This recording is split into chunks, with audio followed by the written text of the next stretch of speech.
السلام عليكم ورحمة الله وبركاته. إن الحمد لله نحمده ونستعينه ونستغفره ونعوذ بالله من شرور أنفسنا وسيئات أعمالنا. إنه من يهده الله فلا مضل له ومن يضلل فلا هادي له. أشهد أن لا إله إلا الله ولي الصالحين، وأشهد أن محمدًا عبده ورسوله صلوات الله وسلامه وبركاته عليه وعلى آله وأصحابه ومن سار على نهجهم واقتفى أثرهم إلى يوم الدين وسلم تسليمًا كثيرًا. أما بعد، baada ya kumhimidi Allah jalla fi ula na kumtakia sala na salam kiongozi wa umma mtume wetu Muhammadin sallallahu alayhi wasallam, tunahusiana kumcha Allah tabaraka wa taala, fa innahu qad faza almuttaqun. Tumekutana kama alivyotangulia katika utangulizi wake kiongozi wetu wafaqahu Allah tabaraka wa taala, kubainisha kwamba kwa mujibu wa ratiba mlioiweka leo ni siku ya muhadhara,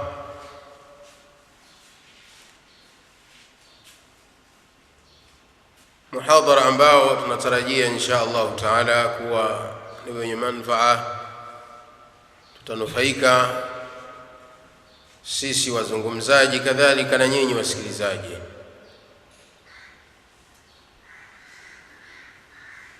Na tumuomba Allah tabaraka wa taala atuwafikishe katika hilo,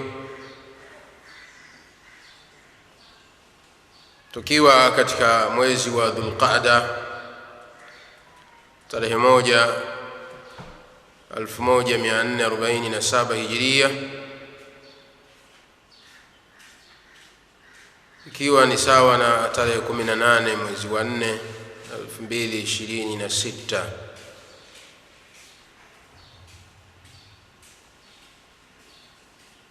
Baada ya muda mrefu kuja katika chuo hiki cha Duse, bila shaka wengi mimi ni mgeni kwenu, sababu tulikuwa tukija huku miaka ya nyuma kidogo. Walillahi alhamdu wal minna, tulikuwa tukifanya durusi hapa na vyuo vingine tukishirikiana na baadhi ya mashekhe kina Sheikh Abu Ayman Shirazi, kina Sheikh Maulid na wengineo, jazakumullahu khairan.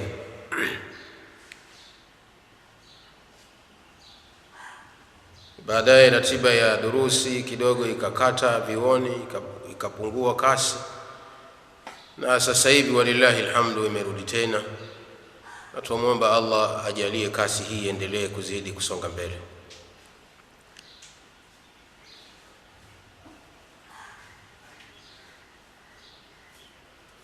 Muhadhara kama ambavyo mnavyofahamu anwani yake ni maisha ya chuoni na Uislamu. Bila shaka mlipendekeza anwani hii kulingana na kuangalia masalih, kuangalia maslahi ambayo yanaweza kupatikana biidhnillahi tabaraka wa taala tutakapozungumzia mada hii, hayatul jamiia wal islam, maisha ya chuoni na Uislamu, kwa maana kuangalia Uislamu unasemaje kwa wanafunzi wanapokuwa vyuo vikuu, sawa sawa ni vyuo vikuu vya Kiislamu au vyuo vikuu visivyokuwa vya Kiislamu, kama ambavyo ni muhadhara wetu huu wa leo ambao unafanyika chuo hiki, lakini muhadhara huu unawahusu wanafunzi wa Kiislamu, kuangalia ni maelekezo gani, ni mambo gani mwanafunzi wa Kiislamu anapokuwa chuoni aweze kuyafanya na mengine aweze kuepuka nayo. Fahayatul jami'iyya, maisha ya chuoni, marhalatun intiqaliyatun fi hayati talib, حيث ينتقل من بيئة مدرسية أو منزلية محاطة بالرعاية إلى بيئة أكثر انتفاخا وحرية مما يطرح تحديات. Jambo la kwanza kabisa inatakiwa mwanafunzi wa Kiislamu ufahamu kwamba maisha ya chuoni ni maisha mengine tofauti na maisha uliozoea huko nyuma. Bila shaka hapa kutakuwa kuna wanafunzi wageni, si ndio? Wapya, yani hawajajua mazingira ya chuoni, na kuna nyinyi wenyeji. Sasa wanafunzi wa Kiislamu lazima ufahamu kwamba maisha ya chuoni ni hatua nyingine. Ufahamu ya kwamba umetoka katika mazingira ya shule za awali, umesoma shule ya msingi, sekondari, sasa hivi umeingia chuo. Kadhalika umetoka katika mazingira ya nyumbani, mazingira ambayo huko kulikuwa na utaratibu maalum, kiishi kwa mfumo maalum, kiwekewa nidhamu, na ikawa unalazimika kuzifuata nidhamu hizo na taratibu hizo katika maisha yako. Sasa baada ya kuingia chuoni umeingia katika hatua nyingine na stage nyingine, hatua ambayo wanasema ni aktharu intifakhan wa hurriya. Maisha ya chuoni ni maisha ambayo ya kujiachia zaidi na ni maisha ya uhuru zaidi. Mwanafunzi anakishafika chuo kikuu anakuwa na hurriya, anapewa uhuru wa hali ya juu, hurriyatun nafs, hurriyatul fikr, ana uhuru wa kufikiri na kutoa maoni wa hakadha. Haya ndio maisha ya chuo kikuu, tofauti na maisha ya stage zilizopita. Sasa jambo hili ya kwamba mwanafunzi akifikia chuo kikuu anakuwa katika hali fulani ya uhuru na kujiachia zaidi, kwa sababu zile nidhamu za kumbana ni tofauti na zile zilizopita. Jambo hilo linapelekea mwanafunzi huyo kukutana na changamoto nyingi katika maisha ya chuo kikuu. Anakumbana na changamoto nyingi, changamoto ambazo zingine zinampelekea yeye kumbana, kushindwa kushikamana vizuri na dini yake. Wabil khusus tunazungumzia nukta hii wanafunzi wa Kiislamu wanaosoma katika vyuo visivyokuwa vya Kiislamu, yani wanafunzi wanaosoma masomo ya sekula kama hivi nyinyi. Kuna changamoto nyingi ambazo mnakutana nazo bila shaka, zinazoweza kuwatia dhiki katika kutekeleza na kushikamana na dini yenu. Mara mnapata changamoto katika sehemu ya kutekelezea ibada ya swala, hilo inaweza likatokea bila shaka, sababu hili lilikuwepo toka nyuma huko. Walillahi alhamdu, mpaka hivi sasa mnapata, mkiomba mnapata holi mikutano na kadha, mnafanya mhadhara wenu. Neema haijawa hivyo hapo kabla, haikuwa hivyo. Kwa hiyo ni nyingi katika tahaddiyati, katika changamoto ambazo mwanafunzi akiwa chuoni anakutana nazo kutokamana na yale mazingira ya uhuru ambao anakuwa nao, jambo ambalo linampelekea mtu anaweza akaja chuoni akiwa na msimamo katika dini, ameshikamana na dini yake, binti wa Kiislamu, amevaa hijabu, mwenye kujistiri, lakini baada ya kufika chuoni na kuchanganyika na watu tofauti tofauti, wenye tabia tofauti tofauti na wenye mitazamo tofauti tofauti, ikampelekea kijana wa Kiislamu, binti wa Kiislamu akabadilika, akavua hijabu, akaacha kuswali na mengineyo, akajikuta anafanya mambo ya muharramat. Kwa sababu gani?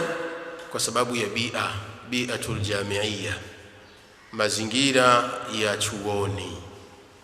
Mazingira ya chuoni muathira jiddan, yana athari mbaya sana ikiwa mwanafunzi hajawa makini. Kwa hivyo huu ni utangulizi ambao nimeutoa katika kuingia kuelezea zile nasaha ambazo nataka kuzitoa, ambazo ni maelekezo ya Uislamu kwa mwanafunzi wa chuoni. Kutokana na hali hiyo, tutatoa baadhi ya nasaha chache, huenda zikatusaidia sisi wanafunzi na zikatufanya kuwa ni wanafunzi wa vyuo vikuu ambao tuliofanikiwa insha Allah taala.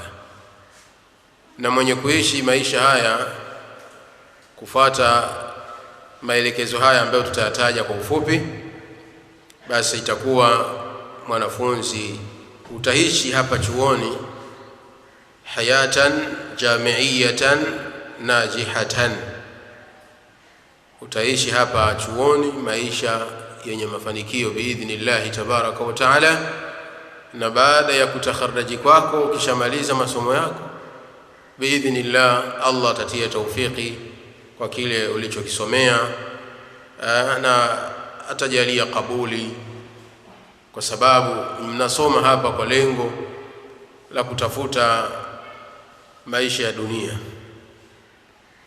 Masomo haya mnayoyasoma, kipaumbele cha kwanza bila shaka ni kwa ajili ya kutafuta riziki. Nasoma upate shahada, nasomea walimu wa hakadha na mengineyo katika fani ambazo mnasomea hapa. Ukishamaliza wataraji kwa Allah tabaraka wa taala kujalie upate kazi ya halali ili uweze kupata riziki ya halali, si ndio lengo? Hadha huwa طيب. Lakini maa dhalika, hata kama unasoma masomo ya secular kwa ajili, yani masomo ya mazingira kwa ajili ya kutafuta riziki, ujue ya kwamba elimu hiyo pia unaweza ukapata ujira kwa Allah tabaraka wa taala pale tu nia yako itakapokuwa saliha, nia yako itakapokuwa njema. Kwa hivyo tusahihishe nia katika kusoma kwetu, ili jambo la kusoma kwetu liingie katika ibada. Tunasoma masomo ya secular, lakini yanaweza kaingia katika ibada bihusni au bihasabi niyya, kulingana na nia yako. Unasoma kwa ajili ya kuondoa ujinga, lakini pia kwa ajili ukirudi, utakapokuwa umemaliza, urudi mtaani kwa ajili ya kuisaidia jamii yako. Kwa ukusudie kuisaidia nafsi yako, kadhalika na kuisaidia jamii, saidia jamii ya Kiislamu. Ukikusudia hivyo na ukanuia hivyo, utapata ujira wa ibada, utapata malipo ya ibada, kwa sababu naingia katika taawunu ala albirri wattaqwa, ambayo hiyo ni amri ya Allah tabaraka wa taala, wa taawanu ala albirri wattaqwa wala taawanu ala alithmi waludwan. Tunahitaji mashuleni, kunahitajika walimu wa Kiislamu. Tayari kuna shule za Kiislamu zinahitajia walimu wa Kiislamu, kadhalika kuna shule zisizokuwa za Kiislamu wanahitajika walimu wa Kiislamu. Wanatoka wapi? Lazima wao wamesoma vyuo vikuu, sawa? Lazima wao wamesomea walimu.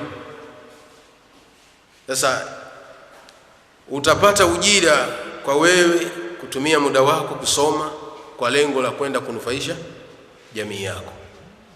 Kwa usikusudie tu kusoma kwa ajili ya kutafuta dunia, bali soma masomo yako ya kidunia kwa lengo pia la kutafuta akhira yako, kwa lengo la kutafuta akhira yako. Na ukifanya hivyo utapata ujira mbele ya Allah subhanahu wa ta'ala. Ukifahamu hivyo, Uislamu umetoa maelekezo kwa mwanafunzi wa chuo kikuu anapokuwa katika maisha na mazingira ya chuoni. Jambo la kwanza katika nasaha ambazo tunazitoa katika siku hii ya leo, yako mengi lakini tutataja baadhi. Alhirsu ala adai alibadati hala wujudihi fil jamia. Jambo la kwanza ambalo anatakiwa mwanafunzi alizingatie katika maisha yake ya chuo kikuu, apupie jambo la ibada. Hii ni nukta ya mwanzo katika mambo ambayo atamfanya kijana wa Kiislamu kuishi maisha ya mafanikio chuoni. Jambo la kwanza, alhirsu ala adai alibadati, kupupia jambo la ibada. Wadhālika li'annahu khuliqa lil'ibada, kwa sababu mwanadamu ameumbwa kwa ajili ya ibada. Kwa lazima mwanafunzi afahamu kwamba yeye ameumbwa kwa lengo la ibada, kama anavyosema Allah tabaraka wa taala, wama khalaqtul jinna wal insa illa liya'budun, sikuomba majini na watu isipokuwa waniabudu mimi. Allah tabaraka wa taala akabainisha katika aya hii ya surati Adh-Dhariyat lengo la kuumbwa kwetu sisi ni kumwabudu Allah tabaraka wa taala peke yake. Fayahrisu ala adai as-salah, inatakiwa mwanafunzi apupie ibada ya sala fi awqatiha, atekeleze ibada ya sala kwa nyakati zake. Wa ala tilawati al-Qur'an, kadhalika kusoma Qur'ani. Wa takhsisu lidhalika waqtan muayyanan, na atenge muda maalum kwa ajili ya jambo hilo la Qur'ani. Inatakiwa mwanafunzi katika maisha yake ya chuoni atilie inaya, atilie manani jambo la ibada, kwa sababu kama nilivyosema, wanafunzi wakija chuoni wanabadilika. Kijana akishafika chuoni akakutana na mazingira tofauti ya watu wengine, anahisi kwamba hahitaji tena kuishi yale maisha aliyokuwa anaishi nyumbani kwao, maisha ya ibada wakadha. Anaona sasa muda huu ni wa kuishi maisha mengine, maisha ya kuiga watu wengine, maisha ya ovyo kabisa yasiyomridhisha Allah tabaraka wa taala. Hapana. Ukiwa hivyo, fahamu ya kwamba umekula hasara na umefeli katika maisha yako ya chuoni. Bali unatakiwa kijana wa Kiislamu unapokuwa chuoni uendelee kuishi maisha ya ridha, maisha ya kumridhisha Allah subhanahu wa ta'ala. Tekeleza ibada ya sala tano kwa nyakati zake, lakini pia tenga muda wa kusoma Qur'an, tenga muda maalum wa kusoma Qur'an. Yani sipite siku ila umesoma Qur'an, hata kama mtasoma kidogo. Dakika 5 za kusoma Qur'ani ni nyingi kuliko masaa 5 ya kufanya habari zako zingine. Kadhalika mwanafunzi akiwa chuoni anatakiwa apupie kuhudhuria majalisul ilmi, kuhudhuria majalisul Qur'ani, vikao vya Qur'ani, wal ulum ash-shar'iyya, na elimu nyinginezo za kisheria, allati tuqamu fil jamia, ambazo zinafanywa hapo chuoni. Bila shaka hapa kuna barnamiji ya darasa za dini ipo, sio? Basi inatakiwa mwanafunzi upupie jambo hilo, hudhuru majalis alquran, kuhudhuria vikao vya Qur'ani. Kama kuna darasa za Qur'ani mmewekewa, kama kuna darasa za hadithi na fiqhi na aqida na nyinginezo katika ulumu shar'iyya, uweze kuhudhuria, kupupia jambo hilo, kwa sababu ni katika mambo ambayo yatazidisha katika mema yako, na ni katika mambo ambayo yanakufanya wewe uishi hapa chuoni ukiwa umeridhiwa na Allah subhanahu wa ta'ala.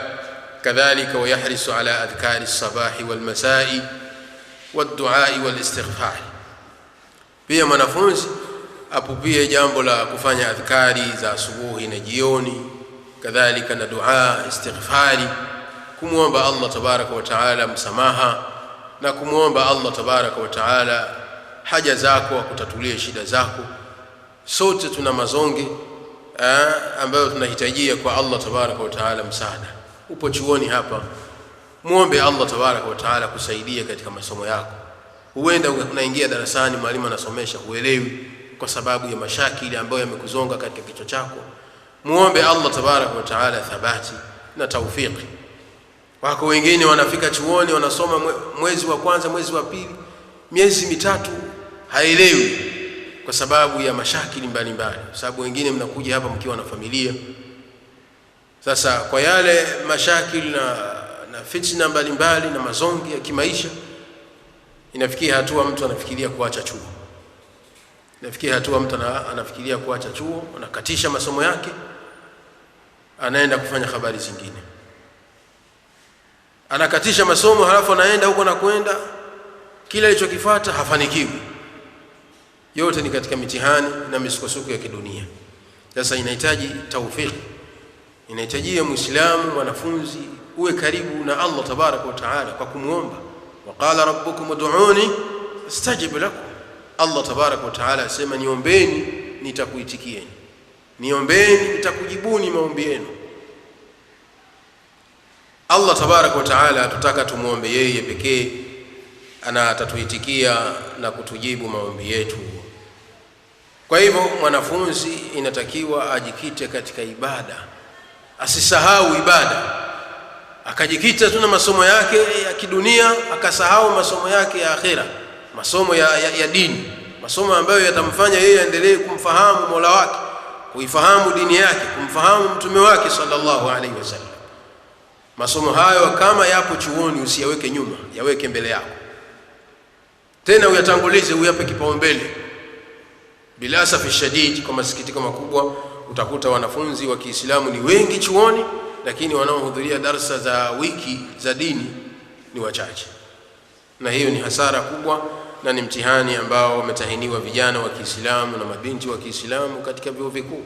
Sio hapa tu, vyuo vingi ambavyo tunatembelea changamoto hii ipo. Ndio maana huwa tunatoa nasaha katika sehemu hii. Kwa hiyo inatakiwa mwanafunzi ajue ya kwamba yeye jambo la ibada inatakiwa alazimiane nayo mpaka uhai wake wa mwisho. Wa'bud rabbaka hatta yatiyaka al-yaqin. Allah tabaraka wa taala anasema katika surati al-Hijr, na muabudu Mola wako mpaka ukufike umauti. Hatta yatiyaka al-yaqin, ay hatta yatiyaka al-maut. Endelea kumwabudu Mola wako mpaka ufikwe na umauti. Kwa hiyo inatakiwa kijana wa Kiislamu ujalie maisha yako ya chuoni kuwa ni maisha ya ibada, kuwa ni maisha ya ibada. Haya mambo mengine mambo ya ziada, lakini jalia jambo la ibada kuwa ndio jambo la asili, kwa sababu umeumbwa na Allah tabaraka wa taala akakuleta hapa duniani kwa lengo la ibada. Thania, jambo la pili katika mambo ambayo anatakiwa mwanafunzi wa chuo kikuu ayazingatie katika maisha yake ya chuo kikuu, na ili yawe maisha yake ni yenye mafanikio fi dunya wal akhirah, almuhafadhatu ala alwaqt, kuhifadhi wakati na kuutumia vyema wakati wake. Mwanafunzi natakiwa auhifadhi wakati na autumie vyema wakati wake, na asiwe ni mwenye kupoteza wakati, na asiutumie vibaya wakati wake huwa anapokuwa chuoni. Lianna alwaqta amanatun, kwa sababu wakati ni amana. Ni amana katika amana ambazo Allah tabarak wa taala ametutahini sisi, na tumekubali kuzibeba amana hizo, na tutakuja ulizwa kwa Allah tabarak wa taala siku ya kiyama kutokamana na amana hizi. Uislamu umetilia umuhimu na unajali sana jambo la wakati, na Allah tabarak wa taala ameapia katika aya nyingi katika Qur'ani jambo hili la wakati kuonesha umuhimu wake, kama alivyosema wal asr innal insana lafi khusr illa alladhina amanu wa amilus salihat wa tawasaw bil haqqi wa tawasaw bis sabr. Kadhalika Allah tabaraka wa taala asema wal layli idha yaghsha wan nahari idha tajalla.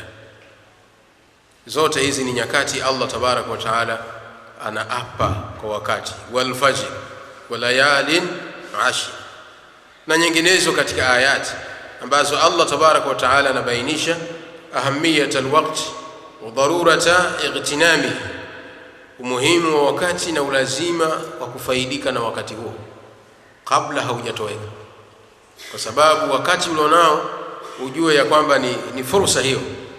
Kwa unatakiwa uitumie fursa hiyo kwa yale ambayo yatakufaa na kukunufaisha katika dini yako na dunia yako. Ni muda wote wakati huo utaukosa. Ndio maana Mtume sallallahu alayhi wasallam akasema katika hadithi ya Abdullah ibn Abbas radhiyallahu ta'ala anhuma, ni'matan maghbunun fihima kathirun minan nas, as-sihhatu wal faragh. Neema za aina mbili wamezikosa watu wengi, yani wamekosa kufaidika nazo watu wengi. Neema za aina mbili watu wengi wamekosa kufaidika nazo, bali neema hizo wanapokuwa nazo wanakuwa ni wenye kughafilika nazo, wanadanganyika na neema hizo mbili, as-sihhatu wal faragh. Neema ya kwanza Mtume sallallahu alayhi wasallam akasema ni neema ya siha, neema ya afya, wal faragh na neema ya wakati. Neema ya kwanza ni neema ya siha. Mtu akiwa na afya njema siku zote anajisahau na kuhadaika na dunia na kwenda mbio na dunia yake, anamsahau Mola wake, anasahau lengo la kuumbwa kwake, anasahau jambo la ibada, na anajisahau kutumia vyema ule wakati alionao katika yale ambayo yatamfaa baada ya maisha haya ya dunia. Lakini atakumbuka faida na ubora wa afya njema pindi Allah atakapomtahini maradhi. Akitahiniwa maradhi anakumbuka uzima. Hakadha al-insan. Kadhalika wakati mtu anapokuwa na faragha na muda wa kuweza kufanya shughuli zake, kufanya ibada, anaghafilika nazo. Lakini atakapokuwa muda ule Allah tabaraka wa taala amemtahini kidogo kumshughulisha na ule wakati, akamshughulisha na jambo fulani, ataukumbuka ule muda. Haya ndio maisha ya mwanadamu. Kwa hiyo inatakiwa mwanafunzi katika maisha ya chuo kuhifadhi wakati na kujitahidi kunufaika na wakati huo kwa kuyafanya yale ambayo yatamfaa wakati atakapokuwa ameondoka hapa duniani. Kutumia wakati wako, mwanafunzi wa chuo unatakiwa unadhim, utengeneze na upangilie wakati wako fima yanfa'uka, katika yale ambayo yatakunufaisha, fi ibadatika, katika ibada zako, wa durusika, na masomo yako ya chuoni. Masomo yako ya chuoni ya kila siku lazima yawekee na uyapangie muda. Kadhalika na mambo ya miamala, mambo yako ya kidunia mengine ambayo unaishi nayo kwa kila siku, lazima upangilie wakati wako wa kuyafanya mambo hayo. Lazima utenge muda wa kupumzika. Kwa mwanafunzi wa chuo usiishi tena kama ulivyokuwa ashwaia huko wakati upo katika madarisi za awalia. Wewe ushakuwa ni mtu mzima, kwa hivyo natakiwa utumie vyema na upangilie vizuri wakati wako, kwa sababu hautapata tena mtu wa kukupangilia wakati, tofauti na ulivyokuwa shuleni huko, shule ya msingi, sekondari. Ulivyokuwa nyumbani kwenu huko ulikuwa unapangiwa na ulikuwa kuna watu wa kupangia time, kwamba wakati huu utafanya kadha, wakati huu utafanya kadha, wakati huu utafanya kadha. Lakini hapa huna mtu wa kukupangia hilo, ni wewe mwenyewe. Kwa kazi kwako kunadhim muda wako, kupangilia muda wako ili uweze kukunufaisha, kwa sababu kupangilia wakati wanasema wanachuoni kuwa rasu mali talibil jamii, ndio rasilimali ya mwanafunzi wa chuo kikuu. Tanzimul waqti, kupangilia wakati, ni rasilimali ya mwanafunzi wa chuo kikuu. Wa sababun min asbabin najah, na kupangilia wakati kwa mwanafunzi wa chuo kikuu ni miongoni mwa sababu za mafanikio yake, kufanikiwa katika masomo, kufanikiwa katika mambo yake mengine ambayo anayakusudia. Huwezi kufanikiwa isipokuwa utakapokuwa ni mwenye kupangilia wakati wako, na usicheleweshe mambo ya kufanya leo ukasema nayafanya kesho. Katika kazi zako za darasani ambazo unatakiwa uzifanye leo, zifanye, na usicheleweshe kwamba nitazifanya kesho. Hizo ni dalili za kufeli. Na wako katika baadhi ya wanafunzi wanakuwa na tabia hiyo, kazi ya kufanya leo nakwambia nitaifanya kesho. Haitaki kwa mwanafunzi wa chuo kikuu kuishi maisha hayo. Atakuja yani upangilie wakati wako na uende sambamba na vile ulivyopangilia ratiba yako. Uweke jadwal ya time namna utakapokuwa kila jambo umelewekea wakati wake, na usiende tu ashwaia, unaishi bila mpangilio. Utajikuta miaka inakwenda hakuna ulichokifanya. Miaka inaenda hujasoma Qur'ani kwa sababu kiangalia sina time ya kusoma Qur'ani. Hujapangilia muda wa kusoma Qur'ani, lakini muda wa kusoma Qur'ani upo. Tayeb, hilo jambo la pili katika mambo ambayo natakiwa kijana kuyazingatia katika maisha yake ya chuo ili aweze kufanikiwa,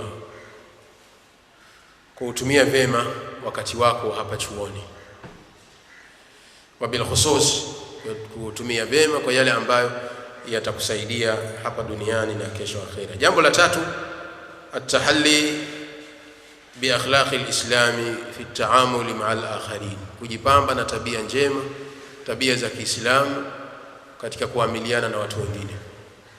Katika mambo ambayo yatakufanya wewe mwanafunzi wa chuo kikuu uishi maisha yenye mafanikio hapa chuoni na baada ya kutoka hapa chuoni na baada ya kufa kwako, ni wewe kujipamba na tabia za Kiislamu, tabia njema unapoamiliana na watu wengine dakhilul jamia, ndani ya chuoni, wa kharijiha, na nje.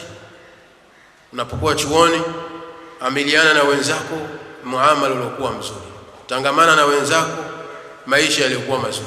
Kadhalika na unapotoka nje ya chuo, ishi na watu kwa tabia za Kiislamu. Ukiishi hivyo, fahamu ya kwamba hii ni moja katika mafanikio yako. Uishi kwa tabia mzuri, ujipambe na tabia mzuri, kasidiki, tabia ya ukweli, wal amanati, tabia ya amana, kuchunga na kuhifadhi amana za watu. Kadhalika warifqi wal karam, kuishi kwa tabia ya upole na ukarimu, kuishi na wenzako kwa upole na ukarimu. Kadhalika na ihsan, kuwatendea wema wenzako ambao unaishi nao, wa ghairiha, na mengineyo katika tabia zilizokuwa njema katika tabia za Kiislamu.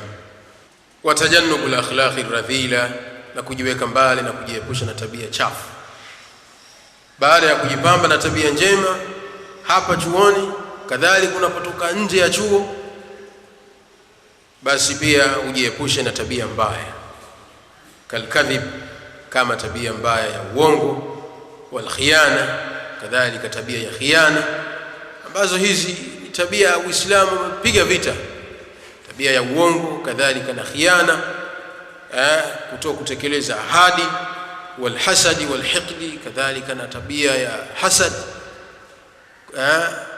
Hasadi ni kuchukia neema alionayo mwenzako na ukatamani imuondokee, ndio hasad, sawa. Lakini kuna ghibta. Ghibta sio mbaya, ni mtu kumuona mwenzako amejaliwa neema fulani ukatamani na wewe ungepata ile neema, sawa, lakini hutamani aondokewe mwenzako, bali unatamani Allah na wewe akujalie uwe kama yule. Hii inaitwa ghibta. Hii ni jaiz, sawa. Umemwona mwenzako ameneemeshwa na Allah neema fulani, amepewa dhaka, yani akisomeshwa kidogo ashaelewa, lakini wewe somo hilo ambalo mwenzako anaelewa ndani ya dakika moja, wewe unaelewa ndani ya masaa 5, sawa. Hii ni dhaka, hii neema na ni fadhila. Wadhālika fadlullahi yutihi man yasha.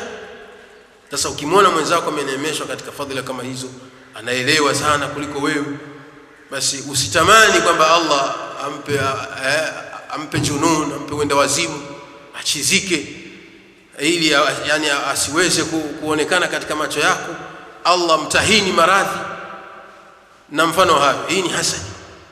Ama ghibta ni wewe kutamani ya Allah, na kuomba nijalie akili kama za fulani, yani na kuomba Allah nijalie fahamu kama ya fulani. Hii ni ghibta. Hadha jaiz. Je, inafaa kuomba hivyo? Naam, inafaa. Sawa sawa. Naam. Sasa kilichokatazwa ni hasad, na hii ni katika tabia mbovu, tabia chafu ambazo Muislamu, mwanafunzi wa Kiislamu anatakiwa kujiepusha nayo. Kadhalika na hikidi, chuki, kuwachukia wenzake. Kadhalika watakaburi, kujiepusha na tabia ya kibri, kujikweza kwa wengine, sawa, na kuona wenzako hawafai, hawajui chochote, majanini, wewe tu ndio mtu. Hii ni kibri. Hii si katika tabia ambazo mwanafunzi wa chuo kikuu anatakiwa kujipamba nazo, bali ni katika tabia anazotakiwa kujiepusha nazo, wa ghairi hana nyinginezo katika tabia zilizokuwa mbaya. Sawaan ma mudarrisihi, sawa sawa yatakikana mwanafunzi ujipambe na tabia njema na kujiepusha na tabia mbovu. Sawa sawa unaamiliana na walimu wako chuoni, au maazumalahi, au unaamiliana na marafiki zako na waislamu wengine, kadhalika na wengine katika watumishi wa hapa chuoni, unatakiwa utangamana nao kwa wema. Walimu, wanafunzi na watu wengine katika watumishi hapa chuoni, uishi nao kwa wema, watendee yaliyokuwa mazuri, kwa sababu Mtume sallallahu alayhi wasallam anasema innama bu'ithtu liutammima makarim al-akhlaq, hakika si vinginevyo mimi nimetumilizwa kwenu nyinyi kuja kukamilisha na kuimarisha tabia njema. Kwa sababu Uislamu unafundisha tabia njema, kuamiliana na watu kwa tabia njema, wa khaliqin nasa bi khuluqin hasan, natangamana na watu kwa tabia nzuri, sawa ni waislamu au wasiokuwa waislamu, maadamu ni watu ambao unaishi nao, ishi nao kwa tabia nzuri.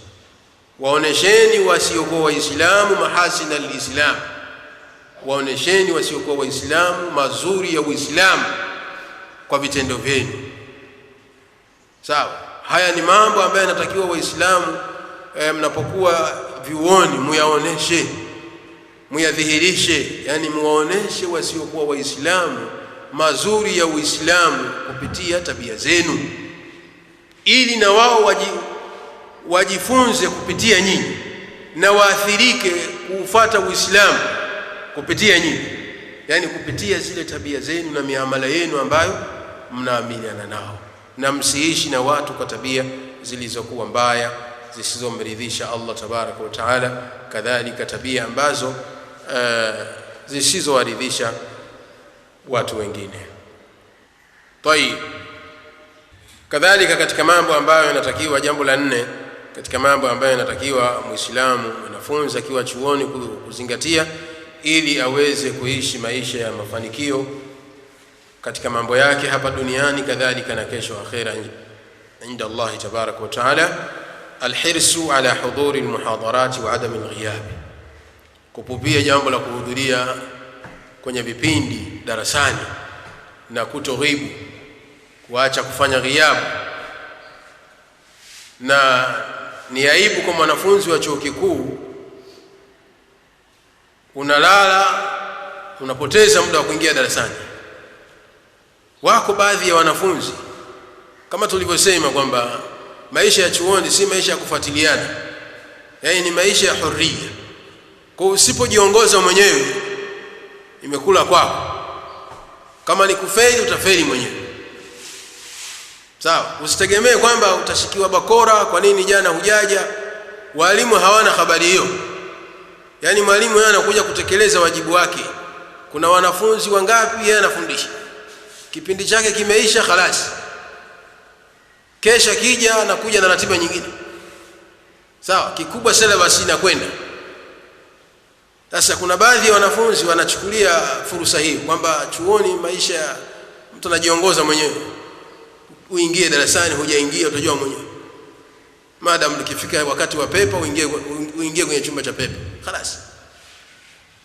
Uwe sio usomaji shekhe. Yaani unacheza tu. Na usitarajie mafanikio kwa sura hiyo, abadan. Ndio pale utamaliza chuo unaenda mtaani utafuta kazi upate. Lesh. Darasani ulikuwa usome shekhe, ulikuwa unacheza. Kaifa Allah tabarak wa taala kutilia kabuli. Uende ukapotoshe umma, sio? Umesomea walimu. Darasani huingii. Sawa, mzuri wa kutega. Ghiabu nyingi. Rekodi yako mbaya ya mahudhurio. Mwalimu huyo. Hao umemaliza unapata certificate kwa sababu unahudhuria kwenye kipindi cha mitihani. Mhudhuriaji mzuri sana.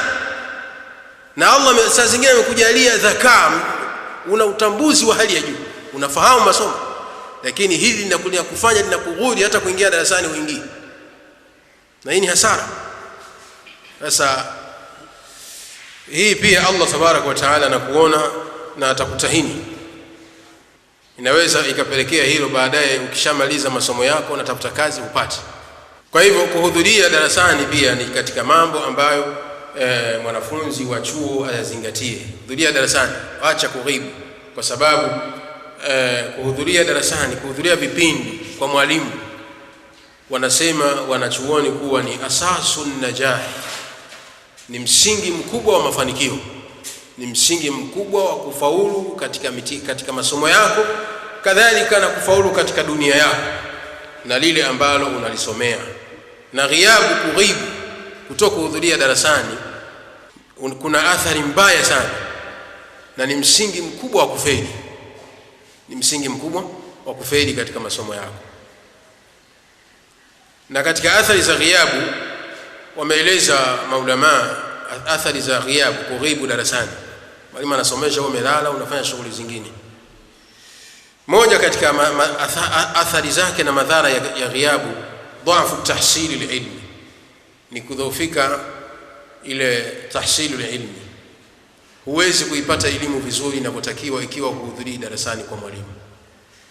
Kuikosa elimu inavyotakiwa.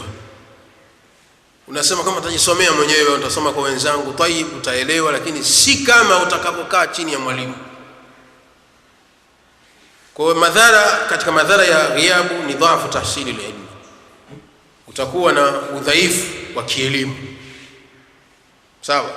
Utakuwa na udhaifu wa kielimu kwa sababu hautaipata elimu vile inavyotakiwa kwa sababu ya ghiabu zako. Kadhalika katika madhara ya ghiabu, khuturatu ar-rusubi.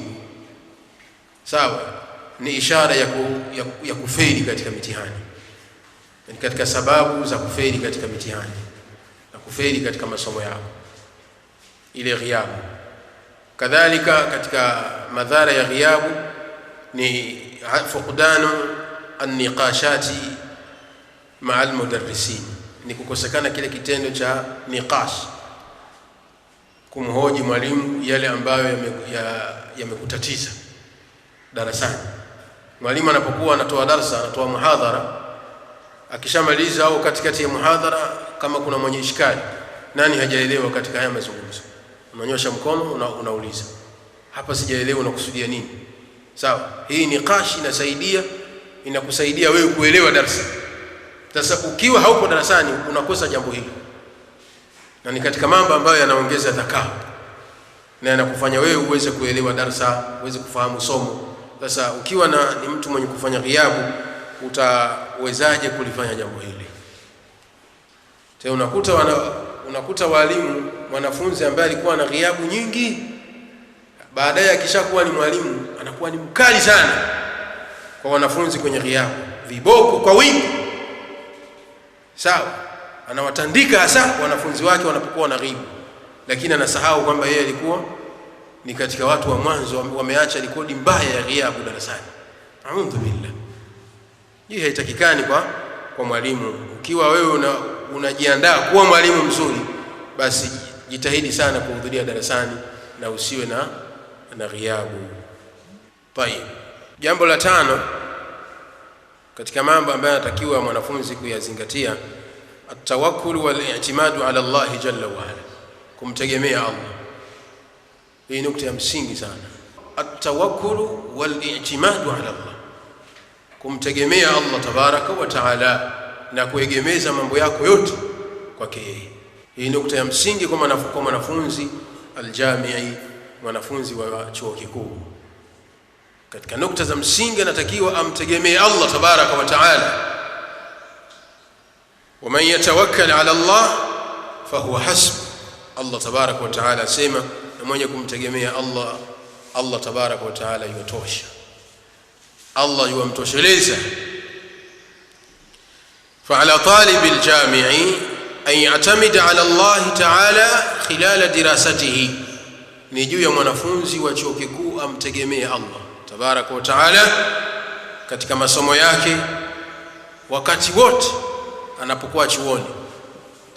Amtegemee Allah tabaraka wa taala na amwelekee Allah tabaraka wa taala, na atafute msaada kwa Allah tabaraka wa taala katika kusoma kwake, na asitegemee dhakaa yake, ule ufahamu wake sawa na ujanja wake kwamba atafanikiwa abadan, bali natakiwa amtegemee Allah tabaraka wa taala, na akimuomba Allah subhanahu wa taala amuwafikishe na ampe thabati na ampe fahamu yenye nguvu ya kufahamu masomo yake. Wala ya'tamid ala shahadatihi linaili alwadhifati, na wala asitegemee, yani asiwegemeze moyo wake moja kwa moja kwenye shahada ile anayoitafuta, kwamba yeye anasoma kwa lengo apate shahada, na akishapata shahada tu basi ametoboa maisha. Abadan, haitakiwi kwa mwanafunzi kuegemeza moyo wake kwenye shahada. Soma ili upate elimu. Shahada ni amru zaid, ni vitu vya ziada, sawa. Na kwa sababu sasa hivi ni ulimwengu wa sasa, ni ulimwengu wa vyeti, ni ulimwengu wa shahadati, sawa. Bila shahada kuna sehemu wewe unaambiwa kakae kule, yani huwezi kusikilizwa. Tayib, lakini usiweke shahada kuwa ndio kipaumbele. Kwanza elimu, upate elimu. Ni wangapi wamebeba shahada lakini elimu hawana? Sawa. Mtu amesomea walimu, ana shahada ya walimu, lakini haya njoo usomeshe sasa. Aibu. Hakuna anachokisomesha. Lakini kwa nini ukiangalia shahada amesomea walimu? Kwa sababu gani? Huyu huenda chuoni alikuwa anacheza tu. Ndio wale chuoni alikuwa anasinzia tu. Mwalimu anasomesha, yuko bweni huko amelala. Wakati tuko chuoni kuna mwenzetu Allah alimtahini. Anasema ni mtihani wa usingizi. Na muombe sana Allah kuepusha na maradhi haya ya usingizi. Mtihani mkubwa sana. Yeye alikuwa na uwezo wa kulala 3 ayyam. Analala siku 3 bila kuamka. 3 ayyam, siku 3. Na baada ya kufuatilia yule bwana kule idarani, tukaambiwa huyu ni afadhali alikuwepo miaka ya nyuma, alikuwa na uwezo wa kulala usbuhi, wiki. Unaweza kujiuliza, inawezekana hii mitihani ya Allah tabaraka wa taala. Hii nimeshuhudia mwenyewe katika marafiki zangu ambao tumesoma nao, lakini Allah alimtahini, hakufanikiwa kumaliza chuo, alifukuzwa chuo kwa sababu ya ghiabu zilikwenda zikakithiri mpaka kafukuzwa chuo. Sasa huu ni mtihani mkubwa. Sasa mtu kama huyu ashamaliza, mathalan tujalie ndo amemaliza, au unategemea nini huko mbeleni? Ataisaidia vipi jamii yake? Sasa atakuwa analala darasani na ni mwalimu. Nasallallahu alaihi wa afia. Idhan mwanafunzi haitakiwi aegemeze moyo wake kwenye shahada, sawa, kwamba ukishapata shahada, kwa sababu kuna fikra za vijana, anajua kwamba anasoma apate shahada miaka yake 3, 4, 5, akishamaliza apate shahada. Sasa wanadanganyana wenyewe, ndio mnavodanganyana kwamba ukipata shahada umetoboa. Nani kakwambia ukipata shahada umetoboa? Fakam min hamili shahadat, ni wangapi ambao wanafunzi ambao wamemaliza vyuo, wamebeba shahada, tena wana miada na wana maksi nzuri kabisa, lakini wako mtaani na hawajapata wadhifa? Ni wangapi? Wengi shekhi wako katika wanafunzi, na ni watu wenye jitihada, wamemaliza vyuo vikuu, wana shahada nzuri kabisa, wana maksi zao nzuri, zinasomeka vizuri, lakini hawajapata wadhifa, hawajapata kazi, wanahangaika, wanatuma maombi bila mafanikio. Ni wengi.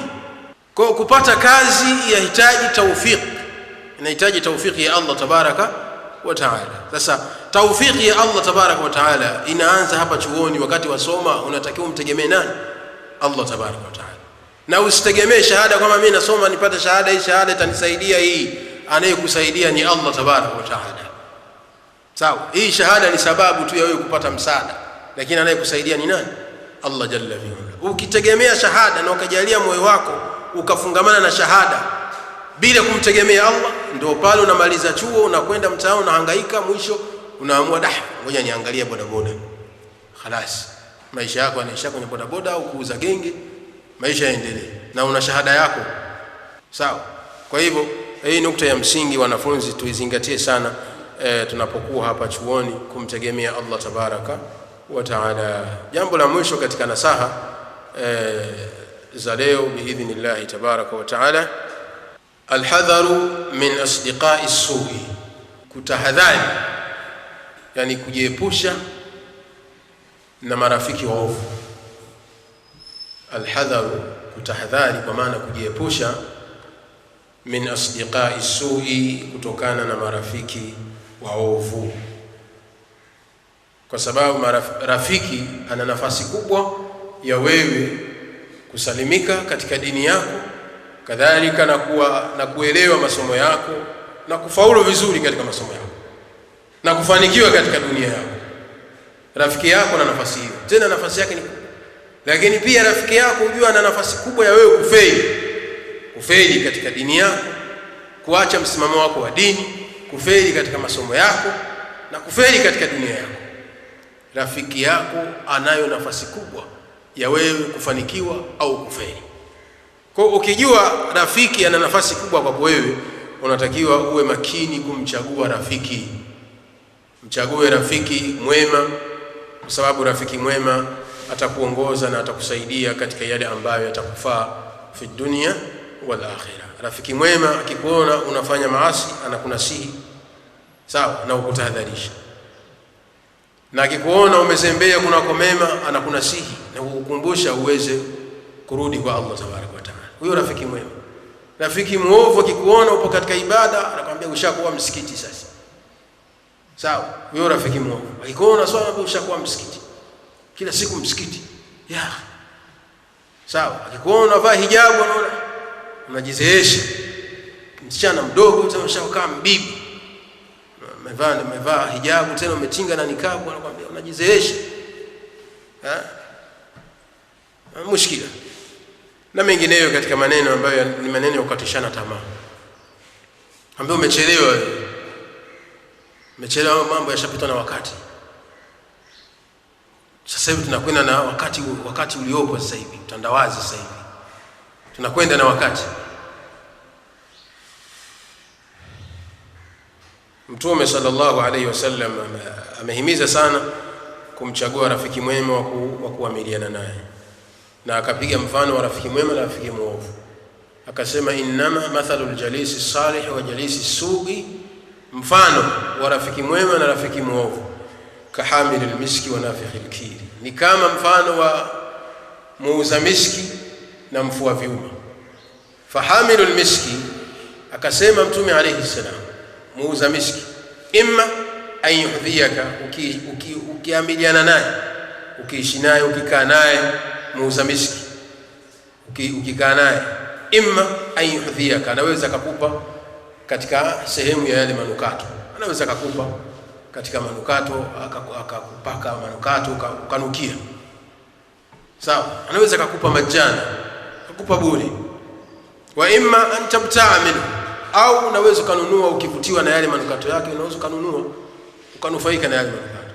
Wa imma an tajida minhu rihan tayyib, au kikaa naye tu yule muuza manukato utatoka unanukia manukato hata kama hajakunukisha yale, sawa. Utatoka tu kwa ile umemkaribia ananukia yale manukato na wewe utatoka unanukia, sawa. Hii ni faida ya kukaa na rafiki mwema. Wanafikhul kiri, na mfua vyuma akasema Mtume alayhi salam, imma an yuhriqa thiyabaka, ukikaa naye imma atakuunguzia nguo. Jambo la kwanza, ukikaa na mfua vyuma utatoka nguo yako imeungua, imetoboka kwa moto, kama ambavyo nguo zake zimetoboka na kwa moto.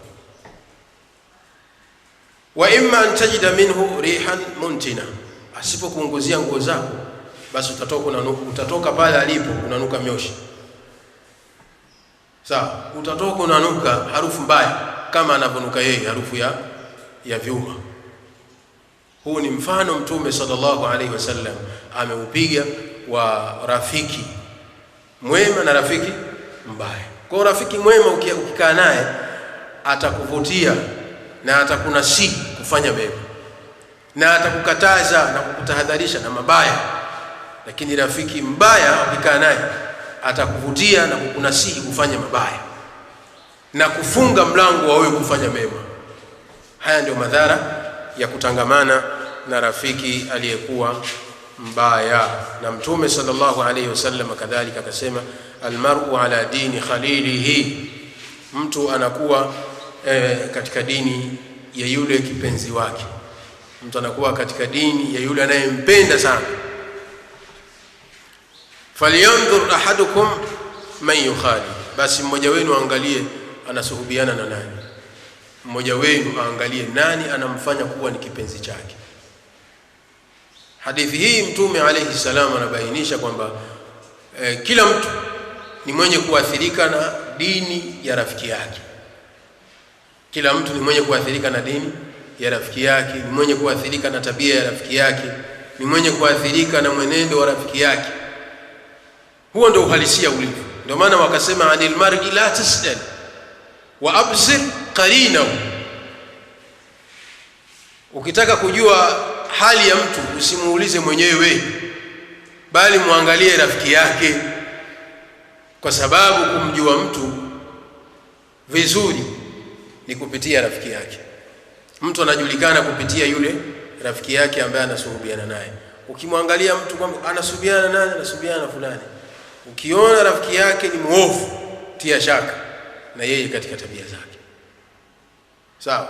Ukitaka kujua tabia za mtu, muulize anasuhubiana na nani, ndio utajua kwamba huyu ana tabia nzuri au tabia mbaya. Ndio maana Mtume sallallahu alaihi wasallam akasema, mmoja wenu aangalie ni nani atamfanya kuwa ni kipenzi chake, kwa maana ni sahiba wake wa kusuhubiana naye, kwa sababu rafiki ana athari kubwa katika kusimama imara katika dini, lakini pia ana faida kubwa kwa wewe kufanikiwa katika maisha yako ya kidunia na maisha yako ya akhera. Huyu rafiki mwema. Lakini rafiki muovu, rafiki mbaya, ni sababu ya wewe kupotea na kutoka katika dini yako, kutoka katika msimamo wa sawa katika dini, na ni sababu ya wewe kuingia katika madhambi na maasi mbalimbali, kama vile kuingia katika shirki wa zina, kuingia kufanya shirki, kumshirikisha Allah tabaraka wa taala, kadhalika kuingia katika machafu ya zina. Unakuta kijana wa Kiislamu alikuwa amejihifadhi wakati hajafika chuoni, lakini alipofika chuoni ameharibika kwa sababu ya ule uhuru na zile tabia alizoiga kwa watu tofauti tofauti, kwa sababu hapa mnakutana watu makabila tofauti, sawa, bali baadhi ya mataifa pia yanakuwemo huko, sawa sawa. Kwa hiyo unakuta mnatangamana na watu tofauti tofauti na tabia na watu wenye tabia tofauti tofauti, jambo ambalo linakuathiri na wewe. Inahitaji taufiki ya Allah tabaraka wa taala. Ukajikuta ulikuwa umejihifadhi na uchafu wa zina, lakini kwa kuiga na kwa kule kutokuangalia ni rafiki yupi wa kusuhubiana naye, ukajikuta umesuhubiana na watu waovu wazinifu, na wewe unajikuta umeingia katika janga la zina. Ukisuhubiana na watu wa mashoga, watu wa liwathi, na wewe unajikuta umeingia katika janga la liwathi, mambo ya ushoga na mengineyo katika mambo machafu, wa na'udhu billahi min dhalika, mambo ambayo Uislamu umepiga vita. Yote haya katika sababu ambazo zinapelekea wewe kujiepusha nayo ni kusuhubiana na rafiki aliyekuwa mwema. Wallahu aalam.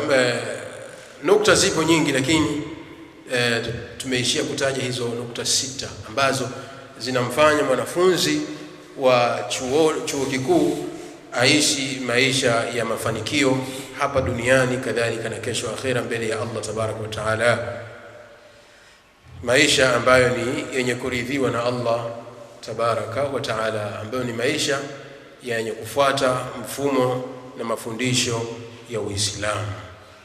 Baada ya nasaha hizo, kuna nukta nyingine ambayo ni ya msingi pia.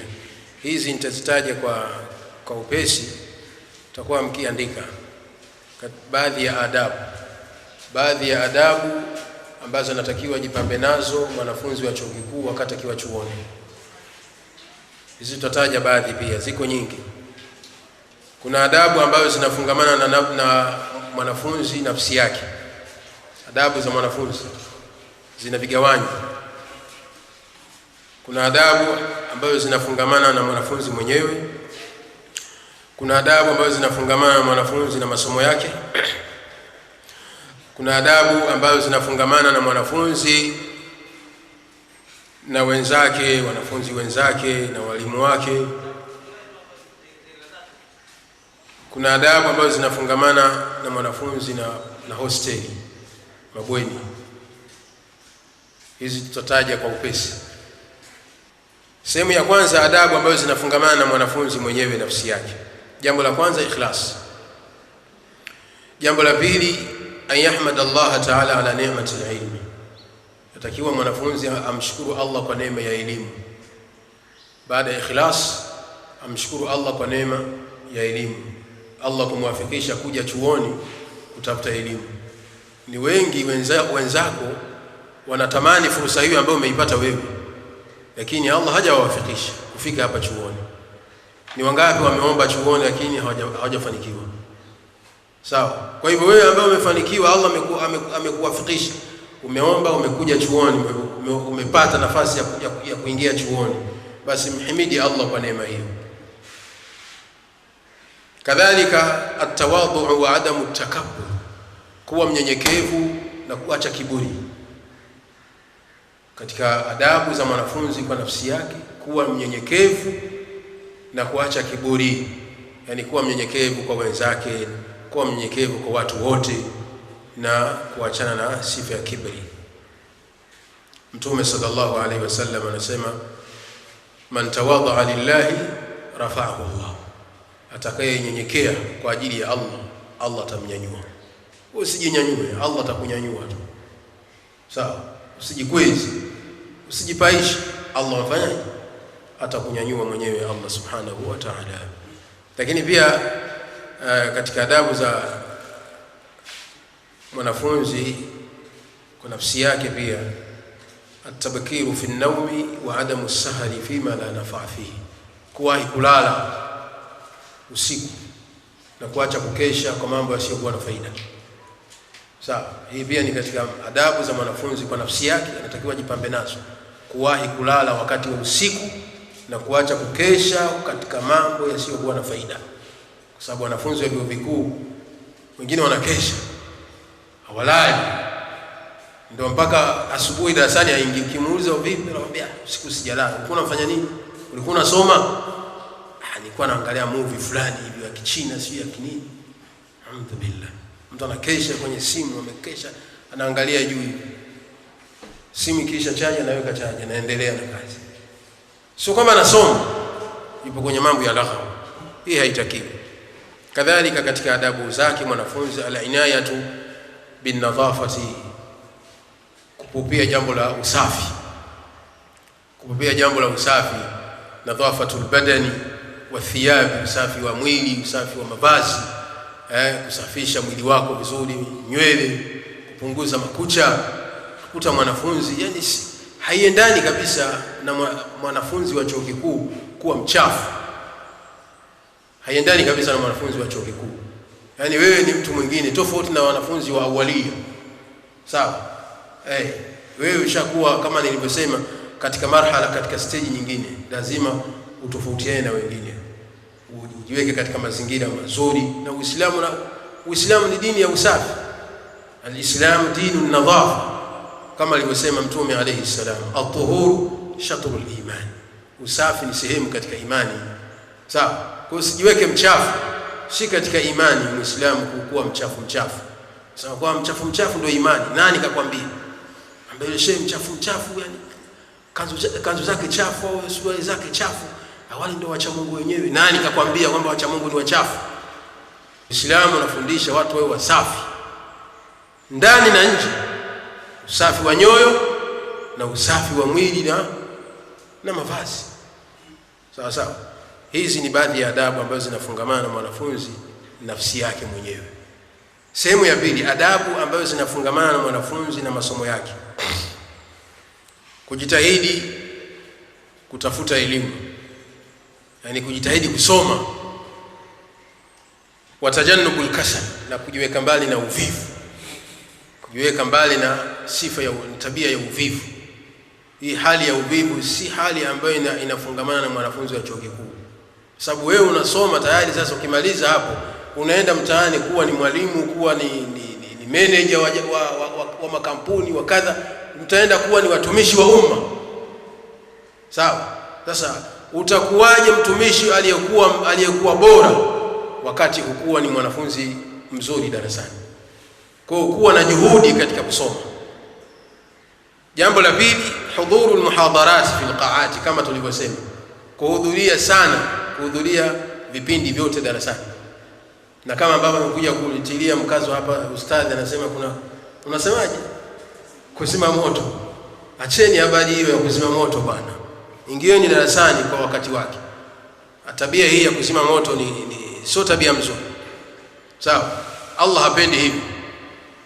Allah hapendi. Maana mwingine anaweza kusema kwanza masomo yenyewe tunasoma masomo ya kidunia bwana.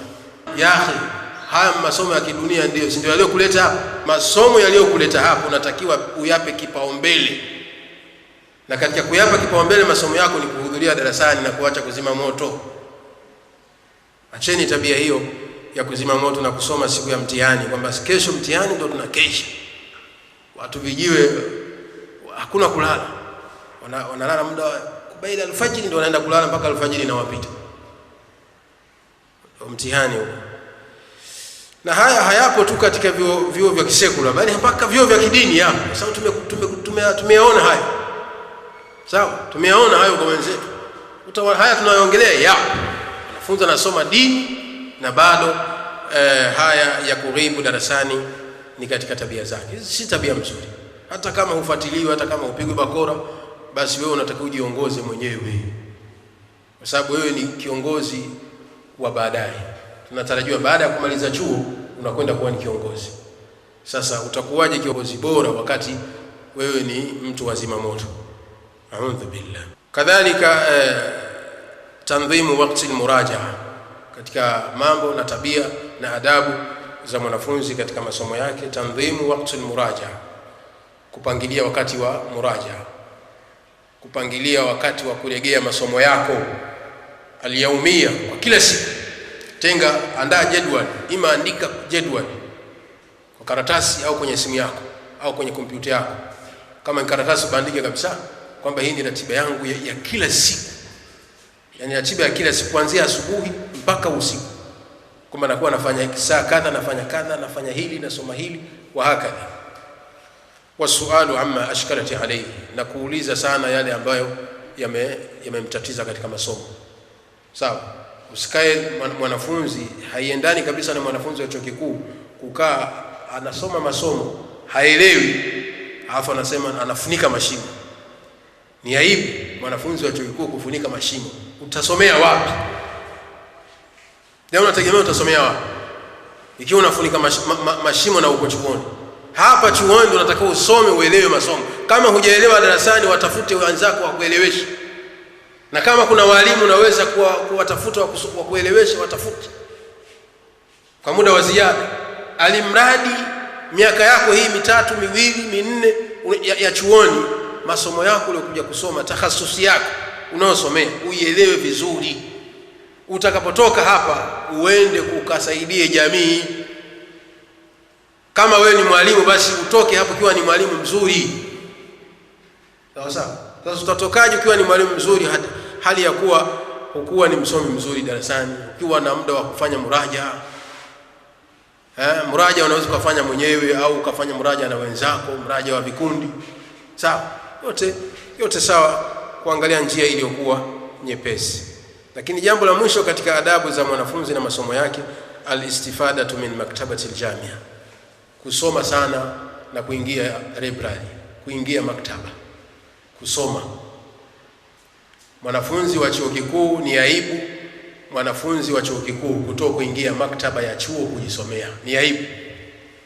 Sawa, ni aibu kukuta mwanafunzi wa chuo kikuu haingii maktaba na kupekua na kufanya research katika vitabu kuhusiana na ile takhasusi yake, ile fani yake anayosomea. Ni aibu.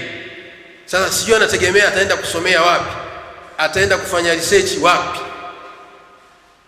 Sawa, tumieni muda wenu hapa chuoni kuingia maktaba. Kama chuo hakina maktaba, nendeni katika makatibu za serikali sehemu nyingine, sawa, au nendeni katika vyuo vingine ambao kuna maktaba, nendeni mkasome.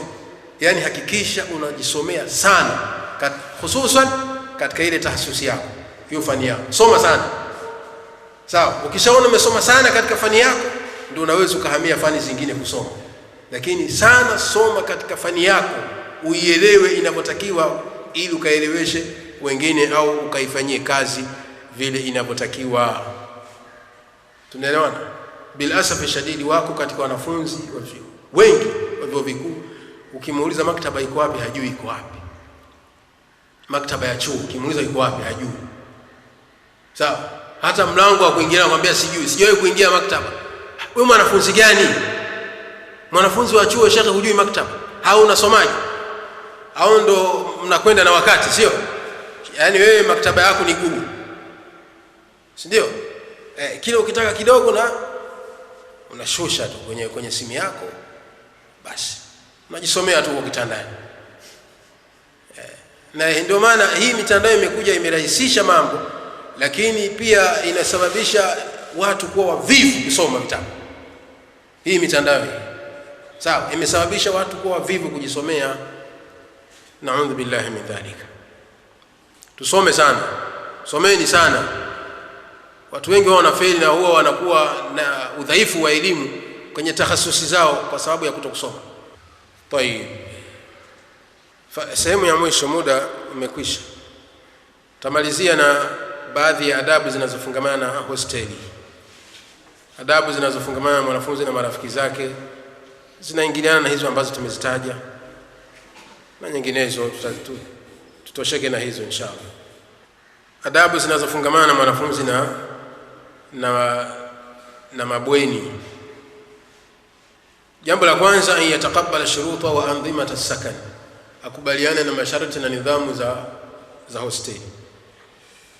Hii jambo la kwanza katika adabu za mwanafunzi wa chuoni, wa chuo kikuu na mahosteli ambayo wanaishi humo, akubaliane na masharti na nidhamu za hosteli. Sawa, hosteli zinakuwa umewekewa nidhamu wenyewe na masharti yake, kwa hakikisha unafuata zile nidhamu na taratibu zake. Jambo la pili, an yuhafidha ala nadhafati sakani wa ghurfatihi, hakikisha mwanafunzi ni mwenye kuzingatia na kuchunga usafi wa hosteli, na hasa usafi wa chumba chake. Sawa, usafi wa chumba chako, kila mmoja anakuwa na chumba chake bila shaka. Sasa hakikisha chumba chako kinakuwa kisafi. Ni aibu kwa mwanafunzi wa chuo kikuu chumba chake kichafu. Bil asaf, haya ambayo nasema kwa wanafunzi wa vyuo vikuu, unakuta mwanafunzi ukienda na kulala utadhani analala mbuzi. Chafu, takataka, makaratasi ya ovyo, yani haweki mazingira vizuri. Hii haiendani kabisa na mwanafunzi wa chuo kikuu. Lazima uwe msafi. Vile kwa msafi nje, na kule chumbani kwako pia uwe msafi. Sawa? Na kujiepusha na tabia ya kuchafua mazingira ya hosteli. Kadhalika jambo lingine, ajiweke mbali na kukaa sehemu ambazo wanapita watu kuingia chumbani kwao, kukaa njiani. Sawa, jiepushe kukaa njiani ambako watu wanapita, ambao bila shaka utapelekea kuwaudhi watu. Na watu wengine wanakwenda kwenye milango ya wenzake, anakaa ndio anapiga muraja. Hii si katika adabu. Kadhalika kushusha sauti yake katika adabu za mwanafunzi katika hostel, an yakhfidha sautahu, apunguze sauti yake, fala yu'dhi al-akharina bisiyahi, asiwakere wenzake kwa kupiga mikelele. Si katika adabu. Mko kwenye mabweni kwanza kupiga mikelele kuwaudhi wenzenu, si katika adabu. Jambo la mwisho katika adabu, an yuhafidha ala adhkari al-khuruj wad-dukhul min as-sakan, ahifadhi na adumu na adhkari za kutoka na kuingia hostel, kwa sababu wewe hostel hapo ndio nyumbani kwenu au nyumbani kwako. Sawa, kwa unatakiwa uhifadhi na udumu na adhkari za kuingia na kutoka. Adhkari za kuingia bismillah, adhkari za kutoka bismillah tawakkaltu ala Allah wala hawla wala quwwata illa billah. Uhifadhi adhkari hiyo. Unapotoka chumbani kwako, bismillah tawakkaltu ala Allah. Unatoka chumbani unaenda darasani, sawa, au unapotoka chumbani unaenda sehemu yoyote, bismillah tawakkaltu ala Allah wala hawla wala quwwata illa billah. Wakati wa kurudi, bismillah walajna wa bismillah kharajna wa ala Allah rabbina tawakkalna. Bismillah walajna wa bismillah kharajna wa ala Allah rabbina tawakkalna. Kwa hiyo inatakiwa pia mwanafunzi kudumu na adhkari hizi. Insha Allah taala Allah atamuwafikisha na atamjalia ni katika wanafunzi an-najihin wan-najihat, wanafunzi waliofanikiwa katika masomo yao, kadhalika na katika dini yao na dunia yao. Wallahu taala alam. Sallallahu ala Muhammad wa ala alihi wa ashabihi ajma'in walhamdulillah.